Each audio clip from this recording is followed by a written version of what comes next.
What is going on, guys? Jack here, and welcome to episode 42 of my Liverpool FC playthrough here in Football Manager 2016. Hopefully you guys are good. Today we have our first game of the Premier League season. It's against Manchester City, away from home. Certainly could be easier. As always though, first episode of the season, let's get straight into the nitty gritty and kind of, look at the transfers and such. So anyway, let's move on to the transfers, and well, there's been not too much yet. In terms of on the ins, a few players to tell you guys about. A few of these you already kind of knew were coming in. The first guy here, Ivan Lazarevic. As you can see, he's Serbian, 18 years old, just a centre-back, good prospect. We picked him up for fairly cheap. He's injury-prone and also inconsistent, but we brought him in for less than £1 million. He looks at his very core like a good player. I will probably sell him on and make a quick profit in a few years' time, but he's 18 and he looks pretty decent at the moment. Anyway, the next player, Teixeira, the Brazilian. We signed him, of course, on a pre-contract. He now joined us. Good little player to have, unfortunately out with a twisted knee at the moment. Next player in, a guy who you guys knew about at the end of last year, really. Paulo Dybala joins our ranks. The Argentine forward is an absolutely incredible talent. £68 million paid. It's a very big fee, but for a very, very, very talented forward. And I'm absolutely delighted to get that deal done because he looks superb. Next player in, Casera. This guy is just a regen who I picked up for pretty cheap. In fact, we picked him up on a free. You can see he was released. He's the kind of player who I've brought in. He's a man in our under-21s to help with the under-21s team, and the chances are that we will just sell him in a few years' time again for a bit of money. Last player in, Eldek. He is a Turkish forward. A player who we agreed to sign a number of years ago now, but he's finally joined us for £3 million, and I've loaned him straight to Sweden, to... oh gosh, that's a name and a half. Djurgården? We'll go with that. Djurgården. That sounds good, doesn't it? That sounds semi-Swedish. Anyway, those are the signings in. £71 million paid. I can't talk. However, just a quick thing to note. My transfer budget remaining is over £100 million. And my wage budget remaining is $333k. So that kind of implies some sales happened, as does this total at the bottom. Jack, who were the sales? Well, one big one, and it's one that kind of tore me up a little bit inside, but we decided to make it happen, and that was selling Alexander Lacazette to AC Milan for £80 million. Wowzer. I honestly didn't think we were going to make that much money if we ever decided to sell Lacazette, but with the arrival of Dybala for £68 million, it was just a deal that I couldn't really refuse. If we compare these two players, Dybala on the right, of course, you can see Dybala's pretty much better than Lacazette in every single way. Dybala's also only 24, so he's a few years younger.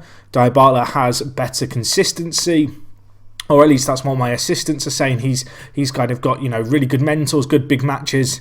He's just a more complete package, and to make basically a little bit of money off selling Lacazette, to sell him for £12 million more than we bought Dybala for, in my eyes, is just fantastic, really smart business.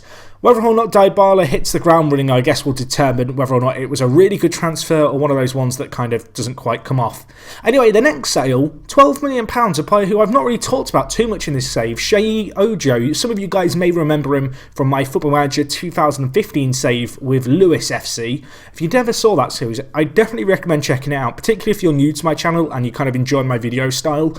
That was kind of a lower league save we did with a team who start way down in the depths of non-league in England. And this guy turned out to be a little bit of a star for us. You can see here, he's not a bad player by any means, but his big weakness is he's not very consistent. And well, we sold him for £11 million or £12 million even, which for a player who never made a Premier League appearance under me, I mean, I can't really complain about that. That's just a really good sale in my eyes. Anyway, a few more sales. Andrew Robertson went out, as did Rudiger, both to Derby. Two defenders who were fairly decent for us. Robertson we brought in a few years ago as a backup. He went out on loan last year, played well in the Championship, but with us signing Fred last year in January, there just wasn't a space in the team for him. And with Antonio Rudiger, he was a player who wanted to play Premier League football. He wanted to be playing more regularly. We sold him on for £7 million. A little bit of a loss considering what we brought him in for, but nevertheless, I don't think it was the worst sale in the world at the price we got. More sales here. Cantabria, a player who just didn't really make it at our side. You guys may remember we brought him in on a free a few years ago. And then as we look through these players released on a free, there might be a few players you actually recognise here. If we look at my under-21s, and look at these players who aren't super kind of high rated potential-wise, you'll notice a few players who you perhaps recognise as really high kind of prospect players in England and for Liverpool. So you've got players like Jerome Sinclair, Allen, Ryan Kent, Harry Wilson's a bit of a talent as well. These are players who simply put are not good enough for my team. There was other players like Rossiter who I think might have even left the club now. But I mean, the reality is that with a lot of the young players I've been bringing in over the last few years, there just simply put isn't a spot in the team for these guys. It's not really an option. One just little bit of injury news for you. Lewis Brufton broke his leg. Really bad news for him. A really good young English talent, 18 years old, fantastic striker, but unfortunately going to be out for the next 4 to 5 months, which is a real shame, and that's certainly going to impact his development. But anyway, those were the transfers. As I mentioned, probably a few more to be done just yet. Looking at our team and how we line up for the season, it's not a massive change really from last year. We have a goalkeeper in Mignolet, a player who I might be looking to replace. I've kind of been in the market for a goalkeeper, and the real issue I'm having is the fact that to get the kind of goalkeeper I really want, I mean, I'm having to pay a lot of money. I've been looking at Courtois, I've been looking at De Gea, I've even looked at Neuer, but I just don't see that one happening. I mean, we have got, of course, Mignolet, who's not the worst keeper in the world by any means, really. And we still have Consigli on the bench. So I don't feel like we're super lacking in goalkeepers. And we also have Barata, who's at the club, who's a prospect in himself. So we've definitely got goalkeepers there, but it's a position that perhaps when you look at our entire team, it's the one that lets us down. The back four is Klein, Zuma, Sacco and Moreno. Nothing new there. It's kind of the same team as it was last year. The midfield, again, at the moment, stays largely unchanged. Tielemans, Bazor, Henderson and Coutinho starting this first game of the year for us. It's worth noting that Goetze has been out pre-season with an injury. Zera as well is also out injured, so I guess we have to take him off. We will bring on, I think, Maya for this game. But yeah, it's worth kind of noting and kind of being aware of the injuries that we've had, because there have been a few to these guys here. Part of me also wants to take off Goetze. I think I'm going to bring in Vlasic. And then looking at our front two, it's Dybala and Sturridge. Dybala just a straight replacement for Lacazette in that complete forward department. He's just a really well-rounded player to be able to play that role in our side. So anyway, what else has been going on during this pre-season? Well, there's not been many transfers, which is a little bit unusual for me. There's been a few deals I've maybe been trying to get done. There was a point where it looked like I might be signing Neymar for £100 million, which granted would have been an incredible, crazy transfer, but at the same time, the deal just wasn't right on paper, and it's one that I decided just wasn't worth the money that we were paying. In terms of other stuff going on, it is 2018, there was the Russia World Cup, and actually we had a few players who gave fairly good showings in this competition, so I guess we'll have a quick look at it. I'm trying to remember which tab it is. Let's just take a really weird, long-winded way to get to the World Cup. Why not? So if we look at the World Cup here, and we'll look at the overview, I think that makes the most sense. You can see Croatia won it, which in itself is a little bit of a weird winner of the World Cup. Mandzukic getting top goal scorer. But one thing that really pleased me about this entire tournament was the prevalence of some of our players in amongst the kind of top performers. The top player for average rating, or certainly the third best player, was Nikola Vlasic, who is a player who's been out on loan for us at Marseille the last few years. I think he might even be going on loan there again this year. For me, he is a really good centre mid. He actually is probably slightly better suited to maybe playing out on a wing. He won World Cup Player of the Tournament, age 20. Now, despite only having the third best average rating, of course, his nation did win the World Cup, which helped him. He also got 4 assists. Another player who actually had a fairly good World Cup was Peruzzi, who's kind of our backup right back at the moment. A player who I am possibly looking to sell.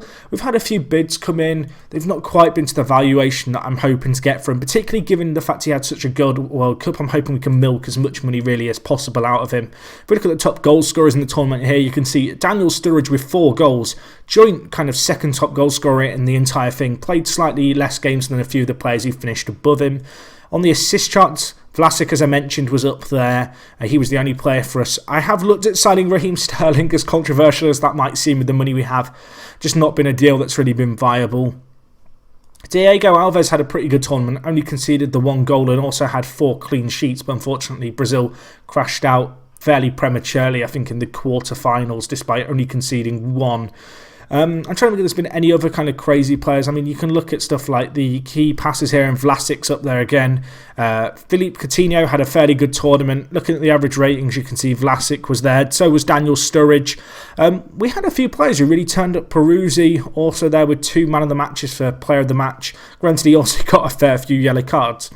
So the World Cup, a little bit interesting to see Croatia winning it, but they have a very talented team, and for us to have basically one of their best players in the team in Nikola Vlasic is pretty pleasing. This is a guy who we only brought in for £10 million. I say only, that's still a pretty hefty fee, but he's been doing some work out in France from the age of 18 for us. I think one more season at Marseille, and he's going to be really ready for some first team football with us. As you can see, he's a professional personality, wonder kid, pretty excited for that guy's future. Anyway, throughout the rest of the squad, this is kind of getting to the stage now where a lot of the younger players who we signed in the very first season are kind of hitting their early 20s. I'm looking at the likes of Thiago Maia. I'm looking at the likes of, Mbolo. I'm looking at the likes of Mamanama. These are all players now who are more than Premier League quality. They are capable of sitting on the bench. They are very much capable of starting. And we're really starting to reap the rewards of, I guess, the money we invested in the first few seasons. And I guess that kind of showed last year when we won the league. But this year I kind of look across our side. I look across, the kind of older teenagers we brought in who are now in their early 20s. And we really do have a bit of a dynasty starting to form here at the club, which is pretty pleasing to say. And then, you look at our under-21s and the potential there, and it's a dynasty that could really last a very long time. In terms of other stuff going on off the pitch, our facilities, as you guys will know from last episode, have been improved. That's really good stuff. At the moment, we're set to pass financial fair play in the Premier League. You can see here you're only allowed a loss of £15 million for the period. The other thing that's worth keeping an eye on is the fact that your total wage budget can only increase by a certain percentage, I think it is, every year. In fact, you can see here, where is it? There's some kind of method whereby you can only increase your wage budget by about 10% a year or something to that effect. But you can see here our allowed wage balance a week is £2.92 million. If we look at our wage budget, you can see it's set at £3 million, but we are significantly under it. We've got a little bit of money to wiggle around with there. And I mean, looking at the club finances in general, obviously I've not spent money this year yet. We've actually made a profit, and we sit with £120 million in the bank, which is fantastic stuff, really. And yes, that's probably going to be depleted by the kind of next fortnight or so when I really start to maybe throw some silly money at some players to really strengthen the side. But it's nice to see us really kind of positively, I guess, in the green. In terms of pre-season, it was pretty standard. Loads of friendlies. We beat Arsenal 3-1. That was kind of the only real competitive friendly. We did win in the Community Shield against Manchester City. I decided not to livecom this. As much as I love the Community Shield, it's not really a tournament that I'm going to be going all out to win.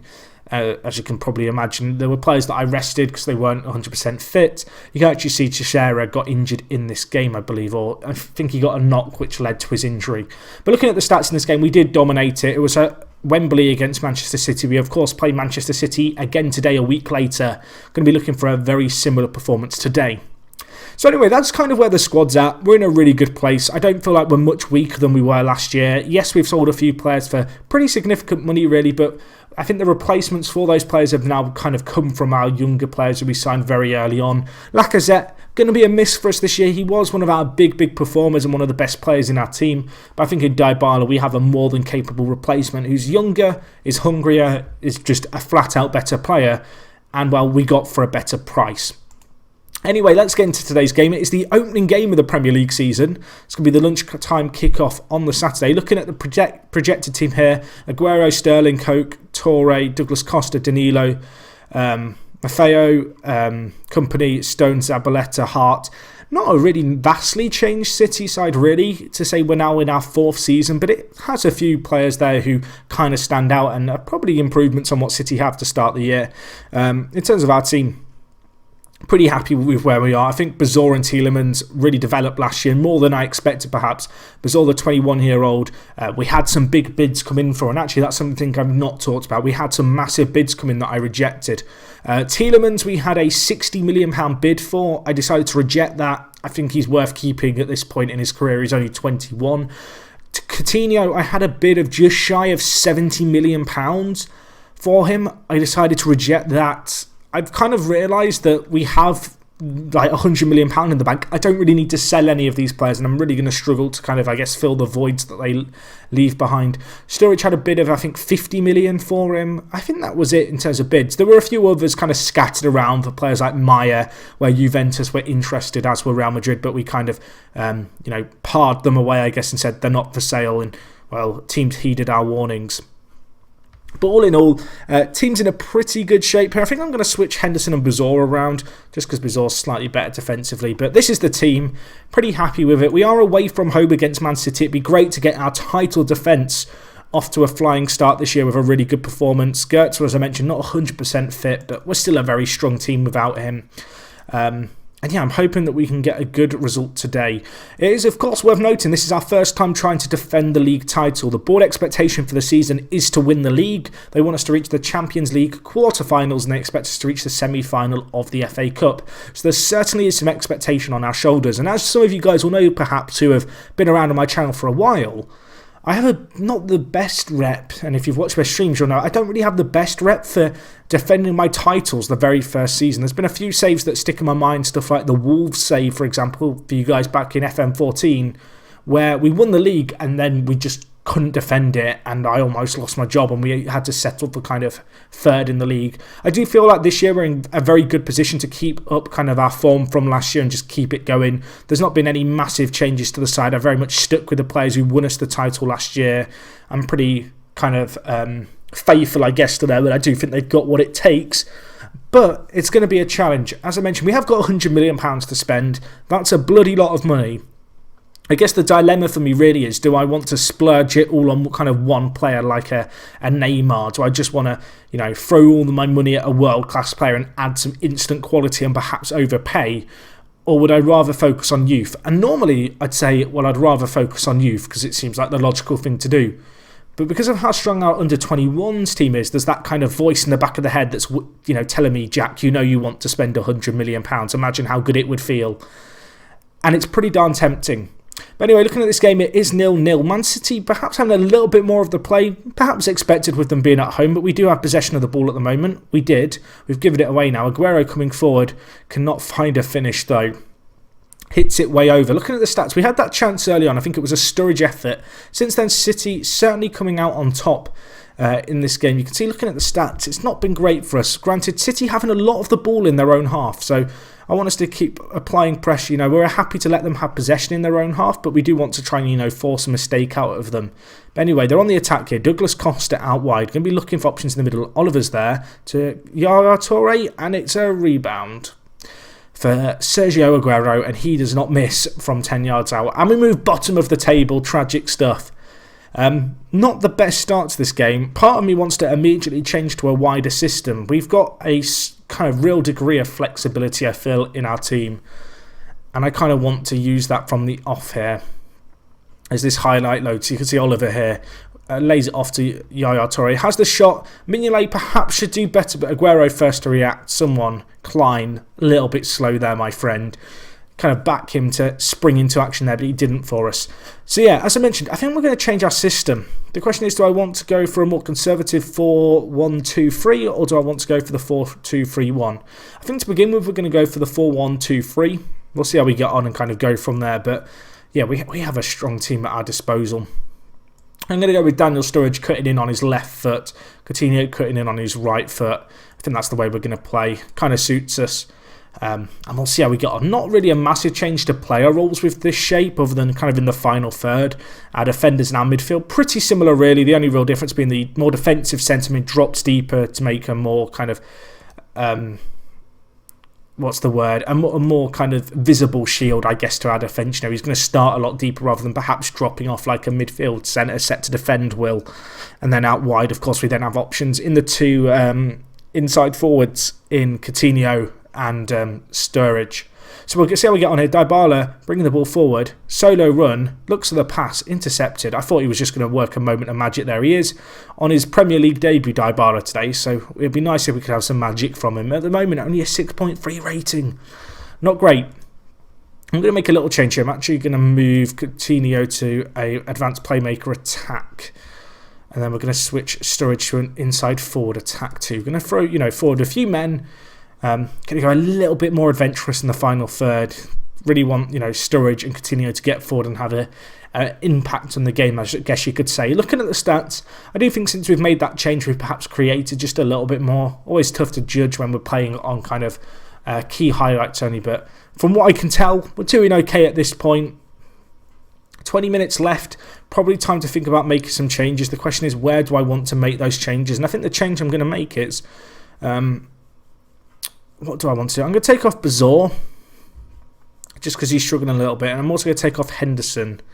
So we're going to bring on, I think we're going to bring on Vlasic. I mentioned the fact he was the World Cup Player of the Year. He's only 20, he's not actually played in the first team for us, and I was contemplating loaning him out this year, but I think we'll give him a chance. We'll give him the opportunity to have a go. I think the other thing I'm actually going to do is I'm going to move Coutinho to the box-to-box role, and we're going to put Vlasic out on the left-hand side, which is a position he likes to play out on that left wing. He's natural playing there, and I think Coutinho is a little bit more perhaps comfortable playing in that centre mid role. So we'll see how we get on here, but there's going to be a highlight. 25 minutes left. We do have one sub left. We've got Barbosa and Embolo on the bench if we want to bring on another striker, but right now we need to focus on our defending, and that is a great tackle by Sturridge. Now can we break away? We can. That is a fantastic ball to Dybala, charging in on goal. Can he finish it?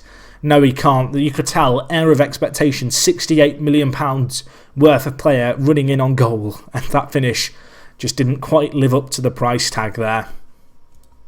So I think at this point we probably have to go to our more aggressive, more attacking formation. This is the shape, this is what we're going to go for. I'm actually going to move Sturridge like this and play him as a deep line forward, just off to the right. I think that's going to suit him just perhaps that little bit better.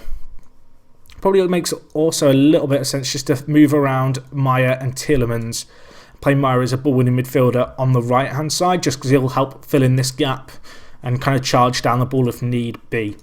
So, I think that's all the changes we can do. In fact, no, we can make one more change. The question is, do I want to make it, and where would I want to make it?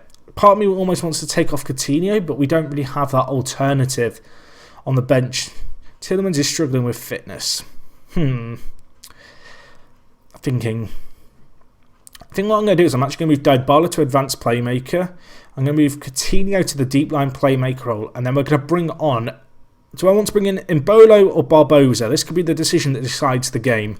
I'm going to go with Gabriel Barbosa, a little bit more technically gifted, a little bit more complete, in my opinion, than Embolo. Embolo a bit more of a physical presence, but...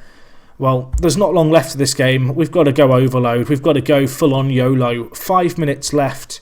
Can we make some magic happen here? We're away from home against City, but regardless of that, the fact that we are the team who are the reigning champions, you expect us to really come out and, I guess, make a statement in our defence of the Premier League title. And, well, it looks like our statement is going to be we're beatable unless we can make a very late chance here. Sturridge, Dybala, seconds left. The ref blows his whistle, not even going to let us craft out an opportunity with the ball 20 yards from goal. Going to tell the players I'm not happy with that performance.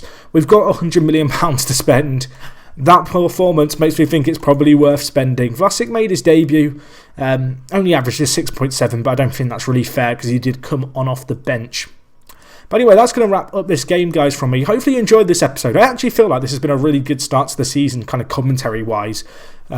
I said, a few episodes ago, still getting used to it, still getting in the groove. I feel like we're getting there with these videos. Hopefully you have enjoyed this video. As always, smash the like button if you did. If we could hit 500 likes, that would be pretty decent for the start of Season 4. Hopefully you guys are enjoying this save as much as me. Let me know how you'd kind of approach, I guess, the current situation I'm in with my £100 million transfer budget. Would you be like me, wanting to splurge it on one big player? Or would you be investing in a few different regions for the future? Let me know down in the comments. And yeah, that wraps things up from you guys. Thank you so much for watching. And other than that, it is me, Jack, and I'll talk to you guys in a bit. I'm out.